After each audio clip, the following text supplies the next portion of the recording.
কেমন আছো বন্ধুরা সবাই? চলে এলাম আর একটা ভিডিও নিয়ে। আজকে কিন্তু প্রথমেই বলি প্রচণ্ড দেরি হয়ে গেছে, বাড়িতে একটু কাজ ছিল, তাই কিন্তু ভিডিওটা আপলোড করতে অনেক দেরি হয়ে গেল।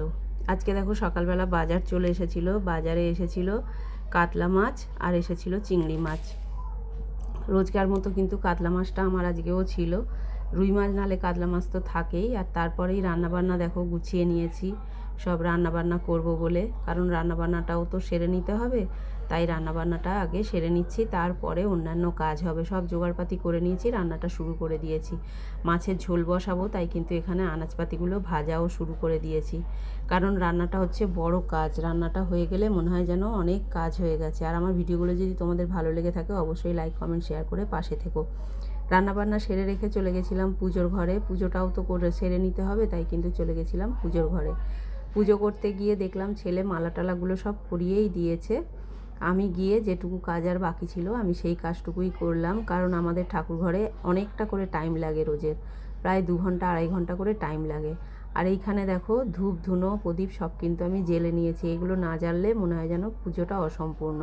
তারপর দুপুরে খাওয়া দাওয়া করে সন্ধেবেলা দেখো রান্নার জোগাড় করে নিচ্ছি। দুপুরের খাওয়া দাওয়াটার আজকে তোমাদের সঙ্গে শেয়ার করতে পারিনি, বাড়িতে কাজ ছিল বলে, ওই জন্য আর ওইটা মাথায় ছিল না যে তোমাদের সঙ্গে শেয়ার করব। যাই হোক, তারপরে দেখো সন্ধেবেলা রান্নাবান্না সব জোগাড় করে নিচ্ছি। এখানে সব কাটাকুটি দেখে বুঝতেই পারছো যে কি রান্না হবে।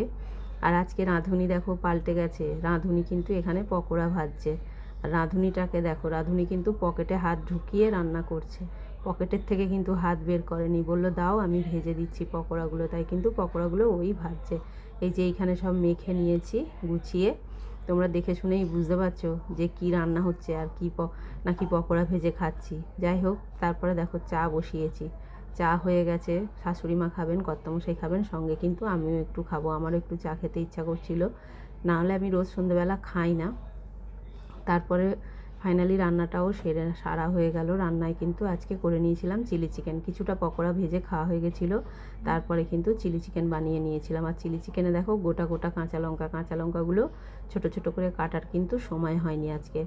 আর আটাটাও মেখে নিচ্ছি তারপরে, কারণ চিলি চিকেনের সঙ্গে তো কিছু একটু চাই, সেই জন্যেই কিন্তু হয় রুটি নালে পরোটা কিছু তো খাবো। আর রাস্তা থেকে ছেলে গেছিলো রুমালি রুটি কিনতে, কিন্তু রুমালি রুটি কোথাও পাইনি, তাই কিন্তু শেষমেশ আটা মাখতেই বসে পড়েছি। আটা আর ময়দা মিশিয়ে মেখে নিচ্ছি, রুটি করে নেবো। পরোটাটা করলে খুব একটা আমার ছেলে খেতে চায় না, যেহেতু মাংসর সাথে বলে, তাই এমনি ও তেলে জিনিসটা খুব কম খায়। যাই হোক, এই হলো আজকে আমার সারাদিন। তোমরা সবাই ভালো থেকো, সুস্থ থেকো, তোমাদের সঙ্গে দেখা হচ্ছে পরের ভিডিওতে।